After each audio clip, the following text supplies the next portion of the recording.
ازاي الفلتر بيغير وشك؟ بص حواليك هتلاقي كل الناس بتستخدم فلاتر، اذا كان في سناب شات، في انستجرام، حتى تيك توك. بس استنى، عمرك فكرت ازاي الفلتر ده بيشتغل؟ ازاي بيتتبع وشك وبيحط عليه تفاصيل كانها حقيقيه؟ بسيطه، برمجناها لك. فكره ببساطه ان في حاجه اسمها الفيس ديتكشن، والتكنولوجي دي بتخلي الكاميرا تفهم مكان وشك في الصوره عن طريق انها تخلي البرنامج يحط نقط اساسيه على وشك زي العينين والانف والفم وغيره، ومجرد ما بيحددهم بيبدا يحط التاثير. الفكره البرمجيه ببساطه انه لما تفتح الكاميرا في سناب شات او انستجرام بيشتغل حاجه اسمها الماشين ليرنينج او الذكاء الاصطناعي، وده بيستخدم نموذج متدرب على ملايين الصور عشان يفهم مكان الوش باي زاويه واي اضاءه. العمليه دي بتتم عن طريق 3 خطوات. الخطوه الاولى وهي ان الكاميرا بتلقط صوره لوشك، والخطوه الثانيه وهي ان البرنامج بيستخدم خوارزميات زي الاوبن سي في او الميديا بايب عشان يحدد ملامح وشك بدقه. ثالث خطوه وهي انه بيحط الفلتر فوق الملامح دي وبيخليها تتحرك مع وشك في الوقت الحقيقي. يعني لما تفتح بقك الفلتر بيحس بكده وبيحط لك لسان كلب مثلا. طب ينفع نبرمج حاجه زي كده؟ طبعا، كل اللي محتاجينه مكتبه زي الاوبن سي في او الميديا بايب وسطور بسيطه من الكود، ونقدر ننفذ العمليه دي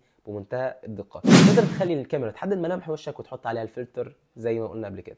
دلوقتي لما تستخدم اي فلتر هتكون فاهم السر اللي وراه وعرفت ازاي بيشتغل. طبعا ما تنساش تبص على الديسكربشن اللي فيه الكود بالتفصيل. ولو عجبتك الفكره ما تنساش تقول لي في الكومنتات عايزني ابرمج لك ايه المره الجايه، وخليك فاكر انها بسيطه، برمجناها لك. وسلام.